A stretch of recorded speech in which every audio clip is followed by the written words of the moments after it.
Get into the Highland spirit of Christmas and test your knowledge of Monarch at the Glen with BBCi's Christmas Countdown. Log on to bbc.co.uk/Christmas. It's Christmas, and I know you'll be looking for something different, so this Christmas, we're going to shake things up. The party's on me, the place, the lodge. Stay in, the stars are coming out. It's going to be you, me, and a few of my closest friends. Cher, Vinny, Anne, S-Club, Westlife, The Cause, and Will. And if all that isn't enough, you can grab the chance of becoming a millionaire with a live Millionaire Maker lottery draw. Join me for Dale's National Lottery Christmas Cracker, 7:15 Christmas Eve, BBC One. Still to come this Sunday night here on BBC One. I really thought that I was doing the best. I don't want to hear any excuses. Hello and welcome to They Think It's All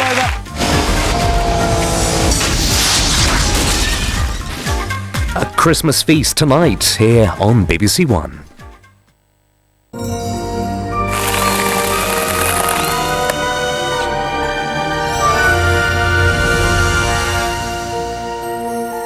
The news now on BBC One with George Alagaya. The man who tried to blow up an American plane is believed to be British. French police questioned him before the flight and then let him go. The Blairs defend Leo's privacy but give their strongest hint yet on MMR. And seeing red, Arsenal keep Liverpool from the top slot.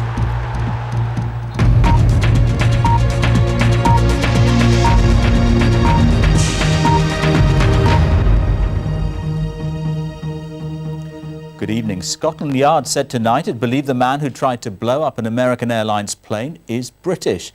And French officials have admitted they had held the man, questioned him and then let him go. In America, passengers on the jet have been talking about how they overpowered him. In a moment, the latest from Paris, but first, this report from Alan Little. He's now in FBI custody, but the police here say they believe he's British. He'd walked through airport security at Paris with what the Americans say were plastic explosives hidden in his shoe. His British passport bears the name Richard Reed. Over the Atlantic, a stewardess spotted him apparently trying to set fire to his shoe. September the 11th has taught passengers to act swiftly. It was they who overpowered him. They struggled for 20 minutes before tying him down with leather belts. US Air Force fighter jets escorted the plane to Boston, while on board, 2 doctors sedated him 3 times. The nearest passengers saw it and grabbed him and tried to put him under control and maintain him on his seat and that kind of stuff. And I saw smoke coming up out of his hands, and then at that point I was just terrified because I didn't know what to think. Today in Paris they were x-raying passengers' shoes, but once again high-tech airport security has been defeated by low-tech weapons. The French security services now have serious questions to answer. Why was it so easy? Why, when he'd already been spotted behaving suspiciously, was he not spotted again? In Boston too, the questions are stacking up for the FBI and tonight for British intelligence. Who is the Briton who checked in as Richard Reed? Was he acting alone or, more worryingly, could this incident be part of a follow-up to September the 11th? Alan Little, BBC News. Let's get the latest now from Paris. John Sopel is there. John, as Alan suggested in his report, a huge amount of explaining for the French.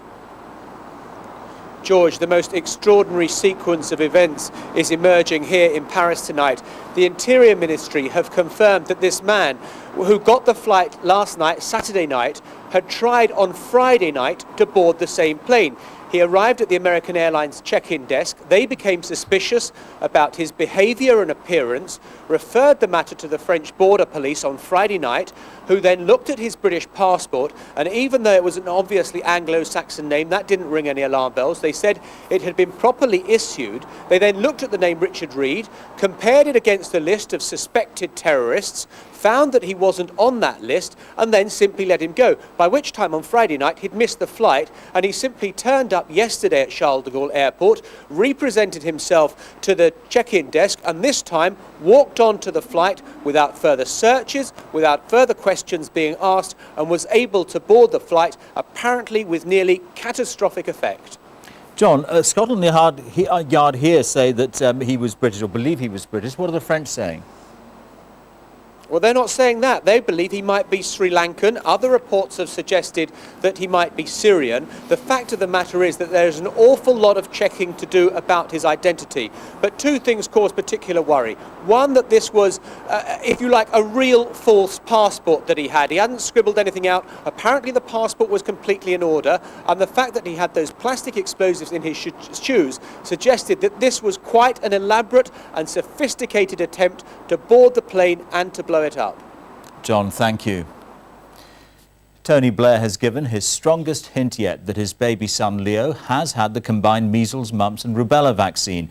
But he also hasn't minced his words about what he thinks of the media for prying into the affair. They may have posed together for the cameras, but the Blairs are fiercely protective of their children and are furious at the way newspapers have tried to find out whether Leo's been given the MMR jab. The Prime Minister attacks what he calls horrible and unjustified reporting. But after weeks of refusing to answer the question, he's now issued a statement which hints that his son has had the vaccination. He says the suggestion that the government is advising parents to have the MMR jab, whilst we are deliberately refraining from giving our child the treatment because we know it's dangerous, is offensive beyond belief.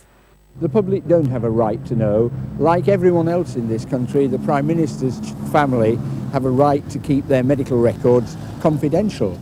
But there is genuine public concern about the MMR jab after some medical research suggested a possible link with autism.